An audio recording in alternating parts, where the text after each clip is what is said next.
Me trying to fight off my lethargy, depression, anxiety and low self-esteem.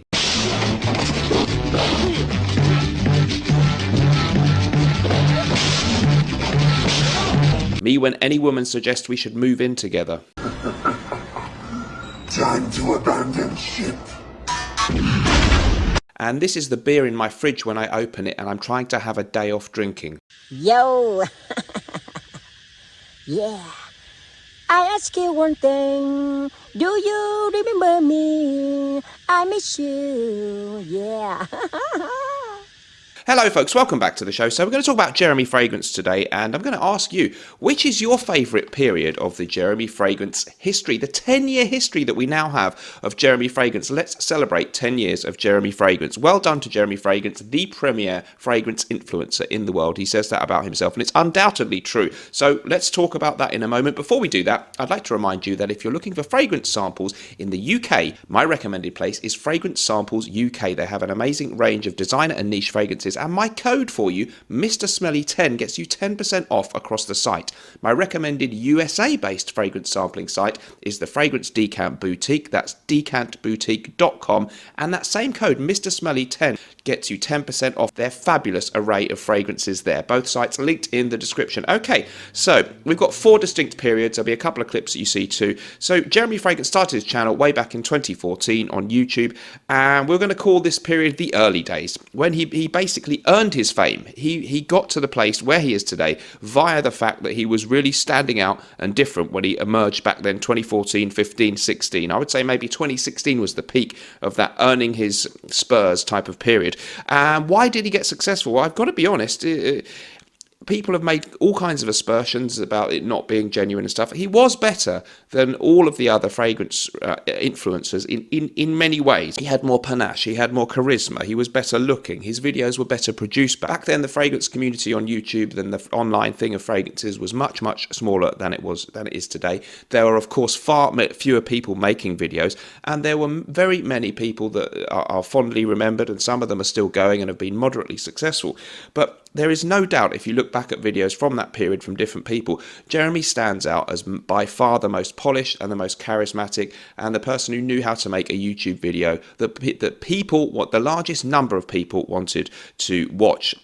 He had these catchphrases about, if you like this fragrance, you should smash your head against the wall. You are absolutely worthy of smashing your head against the wall.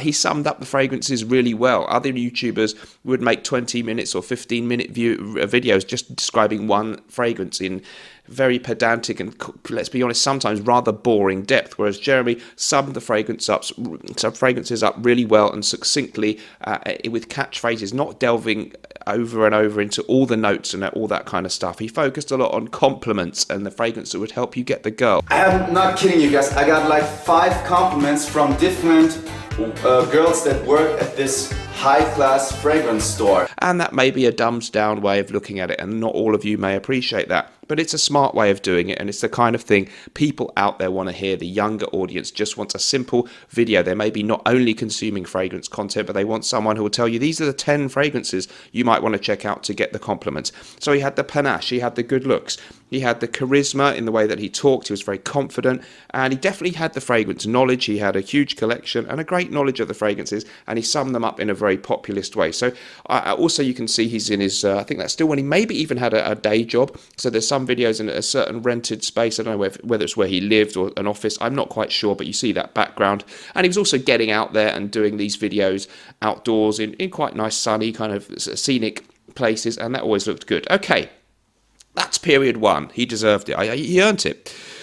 We can just, obviously these periods overlap, it's organic, it doesn't change, or it doesn't suddenly go one day from being period 1 to period 2, but the next period we'll call fame. So by about late 2016, certainly by going into 2017, he really was becoming a big deal. It was very clear that he was qualitatively a bigger YouTube personality than any other fragrance influencer by a very, very long distance. Don't forget, you can now become a member of my channel. Just click join and you get access to exclusive videos made especially for channel members, and you get back issues of the live streams, which are no longer going to be staying up on my channel. Another thing you can also do is join me on Patreon. If you search Mr. Smelly or click the link in the description, that is where you get an extra weekly podcast from Mr. Smelly, only for Patreon members.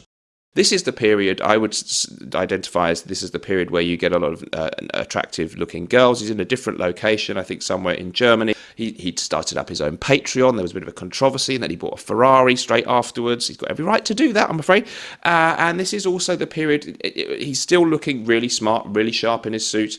He launched Fragrance One, his famous launch of the Office fragrance, Office for Men, the first fragrance influencer fragrance. People talk about someone, I've forgotten his name, Kerosene before that, but this is the first big fragrance influencer fragrance. And he paved the way for people like me who now have Gravitas Pour Homme and the Norton & Wilson fragrances. Oh, by the way, we have a special sale. Norton & Wilson at the moment, we are offering, it's a summer sale, Gravitas Pour Homme for only £70 posted in the UK or $90 in the USA. It's a stunning deal, so go to nortonandwilson.com if you'd like to buy our fragrance. And of course, we have 3 other great fragrances. People like me were influenced by Jeremy Fragrance to do my own Kickstarter and launch my thing. That's the way he did it. Anyway, enough about that. He met Alberto Marias. There's a great video where he meets the perfumer Alberto Marias. He messes around with his channel actually a lot. So now he takes videos down, and at one point there were hardly any left. Now it's got a nice kind of summary of his whole career. His first ever videos there. I found some from the early years and this middle period, the fame period. The Alberto Maria stuff is back up there, so I hope he keeps them up because it's a really nice summary of his career there. He's obviously deleted quite a few videos, I think, but he's left up a good number for us now, and we can really get a panoramic overview of the career. So this was the good period too. He was no longer earning the right to be well known and fighting to be the best, but he had become clearly the #1 fragrance influencer in the world, and at this point he still was easily top in terms of YouTube views and things. So that was a great golden era for him too. Now we'll go to maybe period 3, and we'll call this, we're going to call this Miami TikTok, okay? So at some point he goes to Miami. I'm not quite sure exactly when he went there. He lived there for a bit, and we're kind of moving towards the period. I'm not going to give specific years, but maybe 2019, 20. The COVID thing eventually happens. He's out there in Miami, and maybe fame starts to just get to him a little bit. He's already had big success. Some of the videos in Miami, he starts to behave a little bit more strangely. He's always been a little bit eccentric, but some of the strange behavior starts coming through then. Do you get good reactions? Well, man, she had a bigger ass than myself. Obviously, I'm a man, but I don't have a big ass, but I have a muscular ass. And that woman had a, wow, great woman. He's always been a little bit eccentric, but some of the strange behavior starts coming through then. At this point, TikTok starts to grow and be a really big thing, maybe because of the pandemic partly. It was something for people to do if they couldn't go out. And Jeremy starts doing the dancing things with his top off, and so this is a new period. His behaviour becomes more eccentric, not in a terrible way. You know, you act weird on YouTube and TikTok and Instagram, particularly TikTok, particularly it gets views. So this is the period when things start to change a little bit, and he gets a little bit wacky. There's stuff where he's waving around cucumbers and talking about what he eats and smelling things and just kind of going, oh, power baby. Let's call this period the power baby era. Actually, this is the era when he starts to get really crazy and just say weird things like power, strength, and he makes up this song, and there's videos of him talking to people in Miami, and some of the things he says are a little bit weird. So that's the third period, and then we're going to come evolving from this into his modern period, the fourth period, and we'll call this we'll call it the downfall in inverted commas, but I'm not doing this to criticise Jeremy Fragrance. This is where people start to criticise what the heck's going on with him.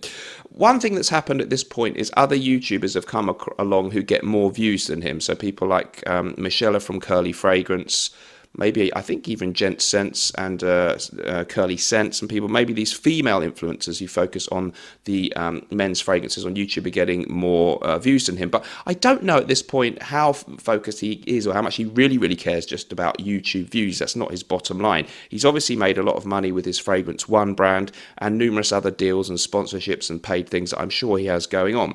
He's also very huge on TikTok. Maybe that's more important to him now, and to some extent Instagram too. two. So anyhow, we're in a new era. He's no longer clearly the number one YouTuber. However, he is still, I would say, overall the number one fragrance influencer. So much so that he got offered a TV show in Germany. We'll talk about that in a second.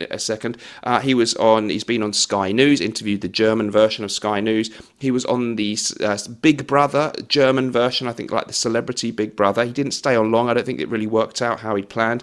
There was a problem, I think, last year with his TV show. It got cancelled because he did something where he went to a political event. People weren't very happy about it. It was unwise. Maybe he needs someone to be his management team. I don't know if he's got one, but whoever was advising him, if anyone, didn't do a great job there.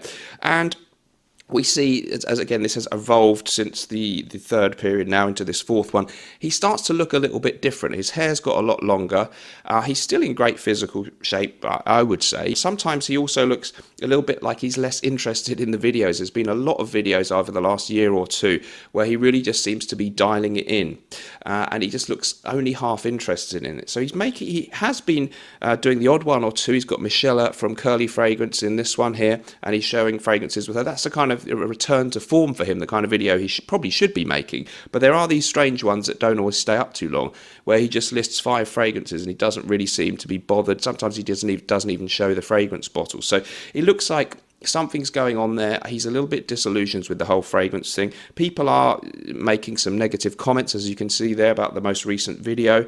And he's also been talking about his religious beliefs. He calls himself the number one fragrance influencer that follows the teaching of Jesus. And there's nothing wrong, good luck to him if he's got religious beliefs, but it's a little bit of a strange way to pitch a fragrance influencer channel. And what does that have to do with the fragrances? So we are into the fourth period. I don't know how many more periods there will be, but let's face it, they've all been interesting. I think the early days were great. I think that's my favourite period. He did deserve his success, I think. I don't think he cheated in any way. I think he was better than anyone else doing YouTube in terms of making videos that would be successful. He earned that. You might like other esoteric YouTubers who are a bit more quirky or whatever, but he it's understandable why he got his success. The second period, where he became much more of a public figure and launched his fragrance brand and kind of knew he was a big deal, still pretty good. The third period, from when he kind of goes to Miami, we have the pandemic and he starts doing all the TikTok, getting a little bit bizarre. Other big YouTubers with millions of subscribers doing general cultural stuff start talking about him. So he's still really famous, but he does start to become more and more seen as a slightly strange figure. And now we're into maybe period 4, where there are real question marks about what's going on with him, because his behaviour in some videos really does seem kind of disinterested, a little bit disenchanted. How's it going? Good. Nice to meet you. Thank you. You think we can interview you super quickly? Take 30 seconds. All right, just let's do 10 seconds. All right, 10 seconds. Just look this way. I'm asking 2 questions. That's it. Ready? 10 seconds. All right. What do you do for a living? I'm an influencer. What do you do specifically as an influencer? I'm the number one fragrance icon that follows the teachings of Jesus. And where can people find you online? 2 questions you said, bro. But where can they find you? Just a little shout out. You don't know me. Jeremy Fragrances. Yeah. Thank you for your time. Thank you. And people wonder if he's struggling. But he's a master of reinvention, as we've seen from these 4 different periods and all the different ways he's looked and acted and made his video. So I would predict that he'll come out of it somehow okay, because I think he's a very intelligent person. He's also an incredibly good businessman, I think. And I think that he will reinvent himself in a fascinating and interesting way. But this is a slightly odd period that we're in now. Let me know what you think of it. What's your favourite period of Jeremy Fragrance? Let's say congratulations to Jeremy Fragrance for paving the way for so many of us really small, pathetic YouTubers like me who walk in his footsteps. And congratulations to him for 10 years on YouTube. And I wish him all the continued success in the world. I'll see you in the next video. Remember, whatever you're doing in life, let's project. And although life sometimes really can stink, at least we can always smell good. Bye-bye.